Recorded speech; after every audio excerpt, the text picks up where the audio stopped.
Hello दोस्तों, आप सभी का स्वागत है फिर से एक बार आज के क्लासेस में। तो चलिए शुरू किया जाए आज की क्लास। आप सभी को पता होगा कि हमने बीपीएससी टीआरई 4 का प्रिपरेशन शुरू कर दिया है, क्योंकि जल्द ही मार्च में सुनने में आ रहा है कि इसके फॉर्म निकलेंगे और जिसके बाद अप्रैल में इसके एग्ज़ाम ले लिया जाएगा। तो हमें अभी से ही तैयारी को मजबूत करना है। इससे पहले हमारी 8 क्लास हो चुकी है, आज हमारी 9वीं क्लास है। इससे पहले हमने क्वेश्चनों को और टॉपिकों को भी अच्छे से कवर किया है। आज हम इम्पोर्टेंट टॉपिकों को कवर करेंगे जो आपके एग्ज़ाम जिसमें से क्वेश्चन बनते हैं। ठीक है, इसमें हमने एससीईआरटी और एनसीईआरटी दोनों बुकों को अच्छे से कवर किया है। ठीक है, तो चलो शुरू करते हैं बिना समय गवाए आज की क्लास। तो पहला पॉइंट है कि भारत में कितना प्रतिशत भाग पर क्या है, पर्वत। तो कितना प्रतिशत पे पर्वत है, तो 11% पे क्या है, पर्वत। और पहाड़ी कितने प्रतिशत पे है, तो 18% पे क्या है, पहाड़ी। ठीक है, और पठारी, तो पठारी है 28% पर। तो ये तीनों इंपॉर्टेंट है। पर्वत कितने प्रतिशत पर है, कितने परसेंट पे, तो 11, पहाड़ी 18% और पठारी 28%।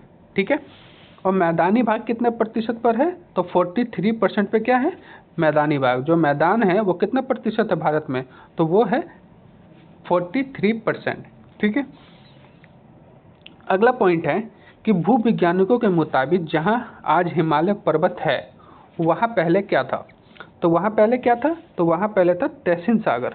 ठीक है, हिमालय पर्वत आज जहां है उससे पहले वहां पे क्या था, तो तहसीन सागर था। ठीक है, याद रखना है, हिमालय पर्वत आज जहां है इससे पहले क्या था, तो तहसीन सागर था। ठीक है, अगला है कि हिमालय की उत्पत्ति का सिद्धांत क्या है। तो ये तो आप सभी को पता होगा कि ये सिद्धांत क्या है, तो प्लेट जो विवर्तनीय जो है, मतलब प्लेटों का टकराना, अलग होना, इसी के कारण क्या हुआ, हिमालय की उत्पत्ति हुई। ये सभी तो आपको पता होगा।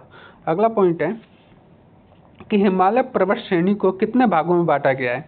तो आप सभी को पता होगा कि हिमालय को कितने भागों में बांटा गया है, तो 3 भागों में हिमालय को बांटा गया है। कितने भागों में, 3।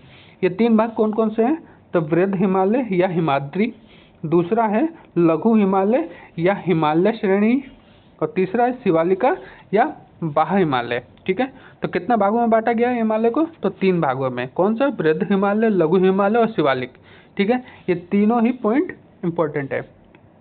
ठीक है जी, अगला पॉइंट है कि वृद्ध हिमालय की औसत ऊंचाई कितनी है। ये इंपॉर्टेंट, मोस्ट इंपॉर्टेंट क्या है कि औसत ऊंचाई कितनी है, तो 6000 मीटर।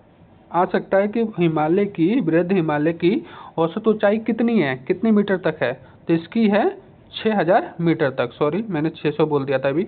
इसकी कितनी ऊंचाई है, तो 6000 मीटर तक इसकी औसतन ऊंचाई है, औसतन। इससे ज़्यादा भी है, कम भी है, लेकिन औसत जब नापा गया तो कितना है, 6000। ठीक है, अगला पॉइंट है कि विश्व की सर्वाधिक ऊंची चोटी किस श्रेणी में पाई जाती है, मतलब सबसे ऊंची चोटी किस श्रेणी में पाई जाती है, तो वो है वृद्ध हिमालय में।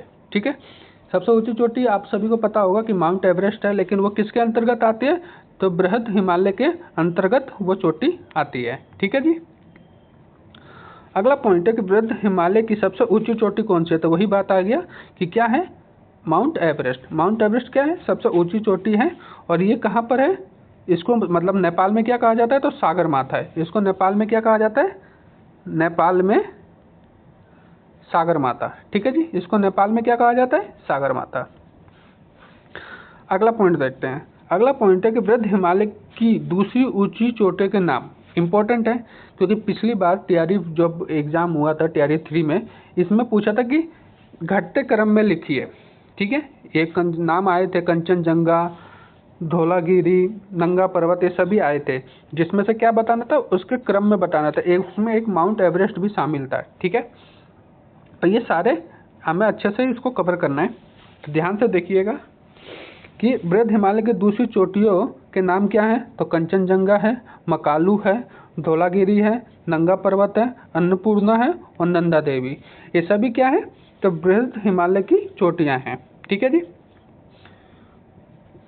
वृद्ध हिमालय की कौन कौन सी चोटियां हैं एक बार और देखते हैं। तो कंचनजंगा, मकालू, धौलागिरी, नंगा पर्वत और अन्नपूर्णा और नंदा देवी। ठीक है, अगला पॉइंट है कि नंदा देवी चोटी किस राज्य में स्थित है। इंपॉर्टेंट है कि नंदा देवी किस राज्य में स्थित है, तो नंदा देवी है उत्तराखंड में। ठीक है जी, तो नंदा देवी किस राज्य में स्थित है? तो उत्तराखंड में। अगला पॉइंट है कि नंदा देवी चोटी किस हिमालय का हिस्सा है? इंपॉर्टेंट, क्या भाई नंदा देवी उत्तराखंड में तो स्थित है, लेकिन किस हिमालय की चोटी का हिस्सा है? तो किसका हिस्सा है? कुमायूं हिमालय का। किसका हिस्सा है नंदा देवी? तो कुमायूं हिमालय। ठीक है। अगला क्वेश्चन है कि भारत में हिमालय की सबसे ऊंची चोटी कौन सी है? भारत में, देखिए इसमें भी 2 क्वेश्चन पूछा जाता है, ये कंफ्यूजन करता है। भारत में सबसे ऊंची चोटी कौन सी है? भारत में, देखिए भारत में है कंचनजंगा और भारत की है K2। ठीक है, आपने सुना होगा। देखिए भारत में जब पूछे तो वो है कंचनजंगा, और भारत का पूछे तो वो है K2। ठीक है, यही कंफ्यूजन करता है कि भारत का सबसे ऊंचा कौन सा है? वो है K2, लेकिन भारत में जो है वो है कंचनजंगा। ठीक है जी, ये कंफ्यूजन क्रिएट करता है क्वेश्चन, कई बार पूछा जाता है एग्जामों में, इसलिए इससे कंफ्यूज नहीं होने। भारत का पूछे तो वो है K2, भारत का K2 और भारत में कंचनजंगा। कंचनजंगा चोटी कहाँ स्थित है? अब बताइए कंचनजंगा कहाँ स्थित है? तो कंचनजंगा सिक्किम और नेपाल सीमा पर स्थित है। कंचनजंगा कहाँ स्थित है? तो सिक्किम और नेपाल सीमा पर स्थित है। ठीक है जी, कंचनजंगा कहाँ स्थित है? कंचनजंगा चोटी नेपाल और सिक्किम सीमा पर स्थित है। अगला पॉइंट है कि भारत का सबसे ऊंचा शिखर कौन सा है? देखिए आ गया ना क्वेश्चन सेम, कि भारत का है K2 और भारत में कंचनजंगा। ठीक है, भारत में कंचनजंगा और भारत का K2। ठीक है, कंफ्यूज नहीं होना है। माउंट K2 कहाँ स्थित है? तो माउंट K2 कहाँ स्थित है? तो काराकोरम श्रेणी में, जो कहाँ पर है? पाक अधिकृत कश्मीर जो है उसके अंदर क्या K2 अवस्थित है। काराकोरम श्रेणी K2 में अवस्थित, K2 काराकोरम पाक अधिकृत कश्मीर में अवस्थित है। ठीक है जी, K2 पर्वत कहाँ अवस्थित है? तो पाक अधिकृत कश्मीर। ठीक है, भारत इसे अपना मानता है, इसलिए ये पूछा जाता है कि भारत का, तो भारत का कौन सा है? तो वो आपका K2 है, और भारत में तो कंचनजंगा। ठीक है। अगला क्वेश्चन है कि लघु हिमालय या हिमालय श्रेणी का विस्तार भारत में कहाँ है? तो भारत में कहाँ है? मुख्य हिमालय के दक्षिण में। ये क्वेश्चन बन सकता है आपके एग्जाम के पर्पज से कि हिमालय श्रेणी का विस्तार भारत में कहाँ है? भारत में कहाँ है? तो ये दक्षिण में है। हिमालय का मुख्य हिमालय के दक्षिण में है। मुख्य हिमालय के भारत का विस्तार कहाँ है? दक्षिण में है। ठीक है। अगला क्वेश्चन है कि हिमालय श्रेणी की औसतन ऊंचाई कितनी है? औसतन ऊंचाई कितनी है हिमालय श्रेणी की? हिमाचल श्रेणी की औसतन ऊंचाई 3700 से लेकर 4500 मीटर तक है। ठीक है जी, हिमाचल श्रेणी की औसतन ऊंचाई कितनी है? तो 3700 से लेकर 4500 मीटर तक है। ठीक है। अगला है कि हिमाचल श्रेणी के मुख्य रूप से कौन सी श्रेणी शामिल है? हिमाचल श्रेणी में मुख्य रूप से कौन सी श्रेणी शामिल है? तो इसमें कौन सी श्रेणी शामिल है? पीर पंजाल, धौलाधार, नंगा डिब्बा, महाभारत। ठीक है जी, कौन कौन से शामिल है? तो पीर पंजाल, धौलाधार, नंगा डिब्बा और महाभारत। अब देखते हैं अगला पॉइंट। अगला पॉइंट है कि शिमला, मंसूरी, नैनीताल, तकराता, रानीखेत, दार्जिलिंग हिमालय के किस श्रेणी में स्थित है? मतलब किस श्रेणी में स्थित है? तो किस श्रेणी में स्थित है? तो ये स्थित है हिमाचल श्रेणी या लघु हिमालय के श्रेणी में स्थित है। ये बन सकता है आपका क्वेश्चन कि इसमें से कोई एक नाम दे देगा, जैसे चकराता किस श्रेणी में आता है? तो लघु हिमालय के श्रेणी में आता है। चाहे दार्जिलिंग पूछ दिया, चाहे रानीखेत पूछ दिया, तो ये किसके अंतर्गत आता है? तो ये सभी आते हैं किसके अंतर्गत? तो लघु हिमालय के अंतर्गत ये सभी आते हैं। अगला क्वेश्चन है कि बुग्याल और मर्ग कहाँ, मतलब किसे कहा जाता है? बुग्याल और मर्ग किसे कहा जाता है? तो लघु हिमालय के ढाल पर छोटे छोटे घास के मैदान को कश्मीर मर्ग कहते हैं और उत्तराखंड में बुग्याल कहते हैं। ठीक है जी, तो ये इम्पोर्टेंट है पॉइंट कि उत्तराखंड में क्या कहते हैं? बुग्याल कहते हैं, और कश्मीर में क्या कहते हैं, मर्ग कहते हैं। ठीक है, घास के मैदान को, छोटे छोटे जो घास के मैदान होते हैं उसको बुग्याल उत्तराखंड में कहते हैं और कश्मीर में मर्ग कहते हैं। घास के मैदानों को कश्मीर में क्या कहा जाता है, छोटे घास के मैदानों को कश्मीर में क्या कहा जाता है, क्वेश्चन बन सकता है, तो उसको मर्ग कहा जाता है। और उत्तराखंड में क्या कहा जाता है, तो बुग्याल। ठीक है, सोनमर्ग और गुलमर्ग कहाँ है, तो सोनमर्ग गुलमर्ग कहाँ है, तो ये आपके कश्मीर में स्थित है। सोनमर्ग और गुलमर्ग कहाँ अवस्थित है, तो यह अवस्थित है कश्मीर। हिमालय की सबसे दक्षिणी श्रेणी कौन सी है, तो सबसे दक्षिणी श्रेणी कौन सी है, तो शिवालिक। सबसे, इसको और भी क्या कहते हैं, तो इसको बाह्य हिमालय भी कहते हैं। तो सबसे दक्षिणतम जो श्रेणी है वो है शिवालिक। अगला पॉइंट है, अच्छा मैंने आप पूरी वीडियो में अभी तक आपसे रिक्वेस्ट नहीं की, प्लीज़ वीडियो को लाइक और चैनल को सब्सक्राइब जरूर करें, क्योंकि हम आपके लिए इम्पोर्टेंट जितने भी पॉइंट्स हैं उस सभी को लेके आएंगे। ज्योग्राफी पहले हम कंप्लीट करेंगे, उसके बाद आपके लिए पॉलिटी और हिस्ट्री को भी लेके आएंगे। ठीक है, तो प्लीज़ चैनल को आप सब्सक्राइब करना ना भूलें। अगला पॉइंट है कि शिवालिक श्रेणी की औसत ऊंचाई कितनी है। देखिए, शिवालिक की औसत ऊंचाई हमें बताना है, तो वो है 600 से लेकर 1500 मीटर। ये किसकी है, तो शिवालिक की। अभी हमने वृद्ध हिमालय की बात की थी, तो उसका कितना था, तो 6000 मीटर था। वो कितना था, वो तो 6000 मीटर था। इसकी कितनी है शिवालिक की, तो 600 से 1500 मीटर तक औसतन ऊंचाई। ठीक है, शिवालिक में मिट्टी कंकड़ से बने ऊंचे मैदानों को कहते हैं, क्या कहते हैं, पश्चिम में दुन और पूरब में द्वार। ठीक है, जो मिट्टी के कंकड़ से बने ऊंचे मैदान है उसको क्या कहते हैं, तो हरिद्वार में कहते हैं दुर, पूरब द्वार और दुर तुन। पश्चिम में देहरादून और पूरब में हरिद्वार। ठीक है जी, मिट्टी और कंकड़ से बने ऊंचे मैदानों को। अगला पॉइंट है कि जास्कर और लद्दाख श्रेणी अवस्थित है कहाँ, तो ये सभी को पता होगा कि लद्दाख कहाँ है, कश्मीर में है। तो लद्दाख और जास्कर कहाँ है, तो कश्मीर में। अगला पॉइंट है कि जास्कर और लद्दाख श्रेणी के बीच कौन सी नदी बहती है, तो जास्कर और लद्दाख के बीच में कौन सी नदी बहती है, तो वो है आपकी सिंधु। कौन सी नदी है, तो सिंधु। ठीक है जी, जास्कर और लद्दाख के बीच में स्थित है सिंधु। अगला है कि भारत की सबसे गहरी गाज का निर्माण करता है बुंजी नामक स्थान पर। सबसे जो गहरी गाज बनती है वो कहाँ पे बनती है, तो बुंजी नामक स्थान पर, बुंजी नामक स्थान। प्लीज चैनल को सब्सक्राइब कर लें। अगला पॉइंट है कि जम्मू कश्मीर में पूरब से पश्चिम की ओर पर्वत श्रेणियों का क्रम क्या है। देखिए, सेम क्वेश्चन आया था आपके टीआरई में, सेम उसमें एक माउंट एवरेस्ट भी शामिल था। ठीक है, माउंट एवरेस्ट भी उसमें आपको शामिल किया गया था। तो सेम क्वेश्चन आया था कि पश्चिम से पूरब की ओर श्रेणियों का क्रम लिखिए, तो इसको हमें बताना था। तो इसमें काराकोरम, लद्दाख, जास्कर, पीरपंजाल। ठीक है, और भी पर्वतों के नाम दे सकते हैं, तो एक बार आप क्रम में जरूर पर्वतों के नामों को याद कर लेना, क्योंकि ये इम्पोर्टेंट है, पिछली बार पूछा गया था। ठीक है जी, और किन नदियों के बीच में कौन सा पर्वत आता है, किन हिमालय के किस भाग में कौन सी नदी बहती है, ये भी इम्पोर्टेंट है।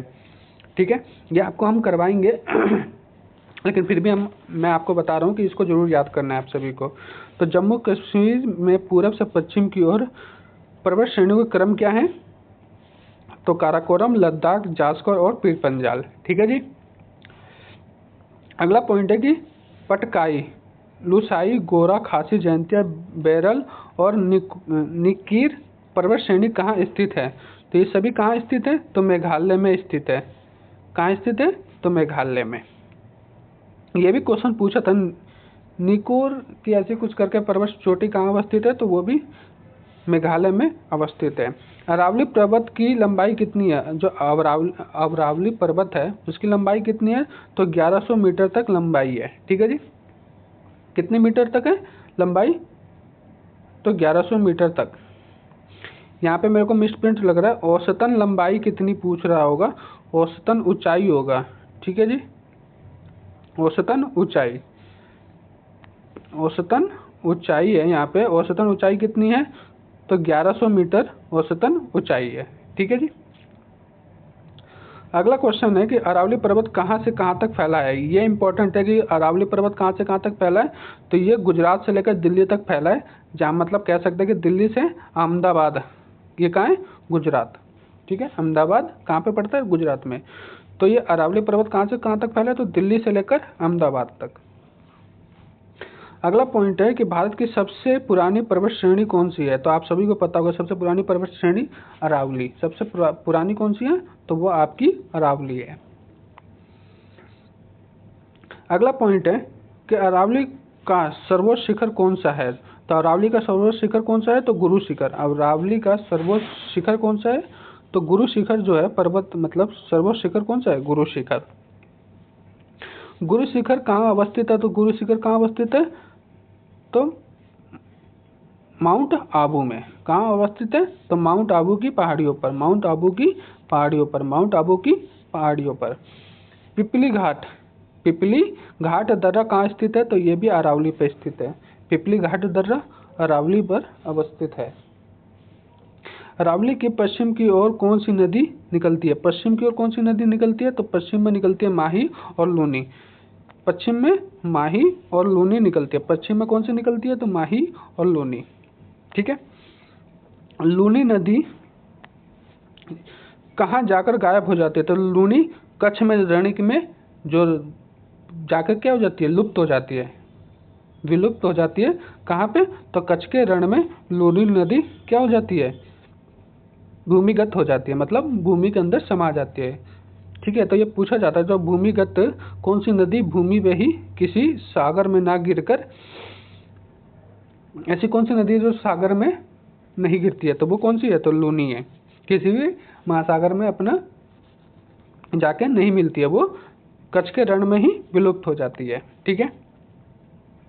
अगला है कि अरावली पर्वत के पूरब की ओर कौन सी नदी निकलती है, पूरब की ओर। तो पूरब की ओर कौन सी निकलती है, तो बनास नदी जो है वो आपके पूरब की ओर निकलती है। बनास कहाँ निकलती है, तो पूरब की ओर। वैसी नदी जो जमीन में ही लुप्त हो जाती है क्या कहलाती है, द रिवर ऑफ एम्फ्रेबल। ये कौन सी है, ये भी मैंने बात की थी, तो लूनी है। लूनी जो है वो क्या है, वो लुप्त हो जाती है, जमीन के अंदर ही क्या हो जाती है, लुप्त। किस पहाड़ी को पश्चिम घाट और पूर्वी घाट मिलन स्थल कहते हैं, किस पहाड़ी को, तो मिलन स्थल कौन, पश्चिमी घाट और पूर्वी घाट का मिलन कौन करता है, तो वो करती है नीलगिरी। नीलगिरी नीलगिरी यहाँ पे क्या है, नीलगिरी है। ये कौन सी पहाड़ी है, तो नीलगिरी। ये भारत के जो दक्षिण के हिस्से में ये पश्चिमी घाट है, ये पूर्वी घाट है, यहाँ पे क्या है, तो नीलगिरी पहाड़ियाँ हैं। अगला है कि नीलगिरी का सर्वोच्च शिखर कौन सा है, तो सर्वोच्च शिखर कौन सा है, तो दोडा बेटा है। ठीक है, मिसप्रिंट हो गया, दोडा बेटा मतलब सही है। दोडा बेटा कौन सा है, तो नीलगिरी का सर्वोच्च शिखर है। नीलगिरी का सर्वोच्च शिखर दोडा बेटा। नीलगिरी पहाड़ी किस राज्य में स्थित है, तो ये कहाँ स्थित है, तमिलनाडु में। ठीक है जी। किस राष्ट्र में है, किस राज्य में, तो तमिलनाडु राज्य में कौन सी पड़ती है, तो नीलगिरी पहाड़ियाँ। अगला क्वेश्चन है कि मालवा का पठार किस राज्य में है, तो मालवा का पठार मध्य प्रदेश और छत्तीसगढ़ के मध्य में है। ठीक है जी। मालवा का पठार किस राज्य में है, तो मध्य प्रदेश में कुछ हिस्सा है और कुछ हिस्सा किस में है, तो छत्तीसगढ़ में।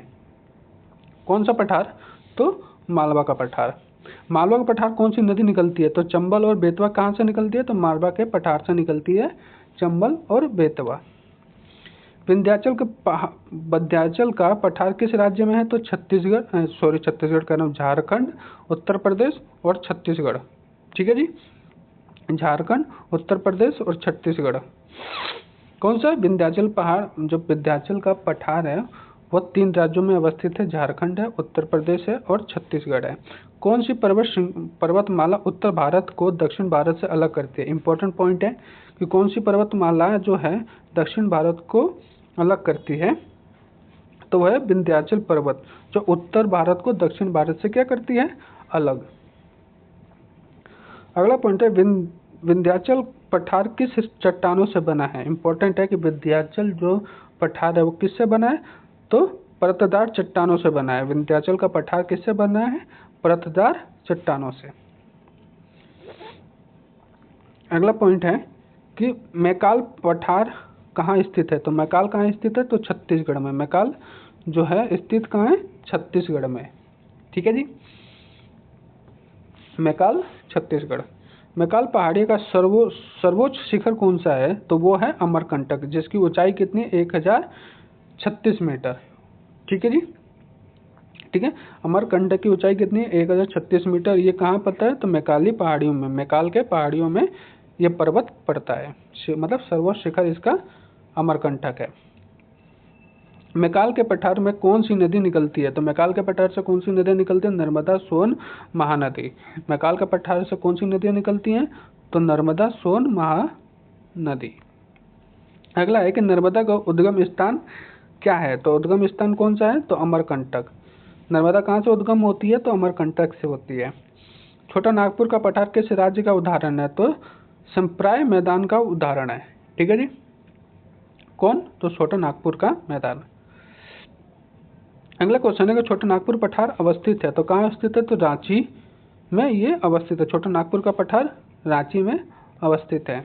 भारत का रुद्र किसे कहा जाता है? भारत का रुद्र किसे कहा जाता है? तो वो छोटा नागपुर पठार को भारत का रुद्र कहा जाता है। अगला है सतपुड़ा की पहाड़ियाँ कहाँ अवस्थित है? तो सतपुड़ा कहाँ अवस्थित है? तो यह है मध्य प्रदेश में। सतपुड़ा की पहाड़ियाँ अधिकांश भाग कहाँ है? मध्य प्रदेश में।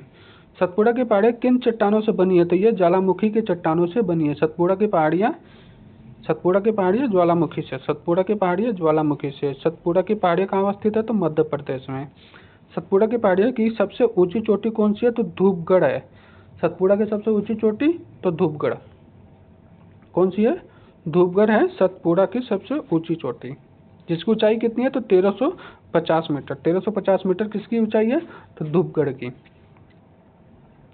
अगला है धूपगढ़ किस पर्वत पर स्थित है? तो ये महादेव पर्वत अवस्थित है। कौन सा? धूपगढ़। धूपगढ़ किस पर्वत पर स्थित है? तो महादेव जो पर्वत है उस पर अवस्थित है धूपगढ़। ताप्ती नदी कहाँ से निकलती है? तो ताप्ती निकलती है सतपुड़ा की पहाड़ियों से। ताप्ती कहाँ से निकलती है? तो सतपुड़ा की पहाड़ियों से। गुजरात के सौराष्ट्र में कौन सी पहाड़ियाँ मिलती हैं? तो गिर की पहाड़ियाँ मिलती है। कहाँ पे? सौराष्ट्र में। गिर की पहाड़ियाँ कहाँ मिलती है? तो सौराष्ट्र में मिलती हैं गिर की पहाड़ियाँ। एसाई सिंहों का बसेरा कहाँ है? तो वो है गिर में। एसाई सिंहों का जो बसेरा है वो कहाँ पर है? तो गिर में है इसका बसेरा।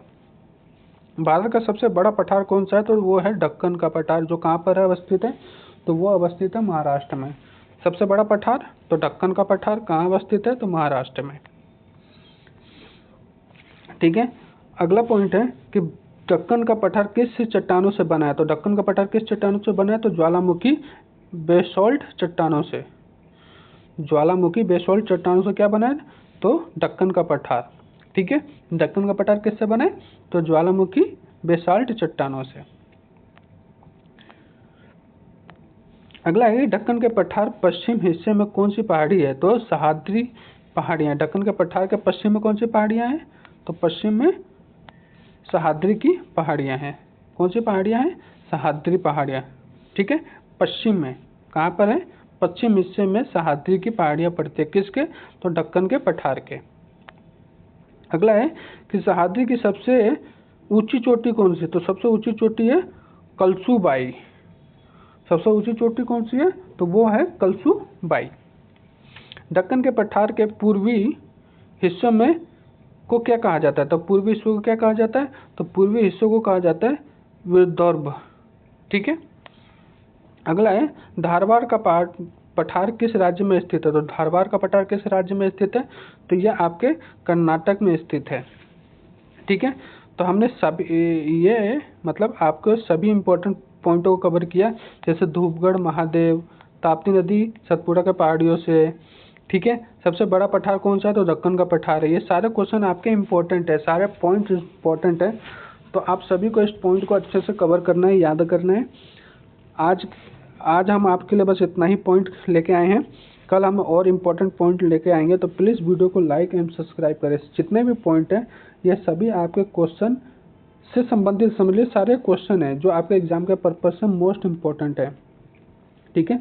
आज हमने सिर्फ पहाड़ों के बारे में जिक्र किया, कल हम ऐसे ही किसी और टॉपिक को लेके आएंगे जिसमें जितने भी इंपॉर्टेंट पॉइंट होंगे उन सभी को अच्छे से कवर करेंगे। तो प्लीज़ वीडियो को लाइक और चैनल को सब्सक्राइब करना ना भूलें, ठीक है। और वीडियो कैसा लगा आप कमेंट्स में ज़रूर बताएं। धन्यवाद।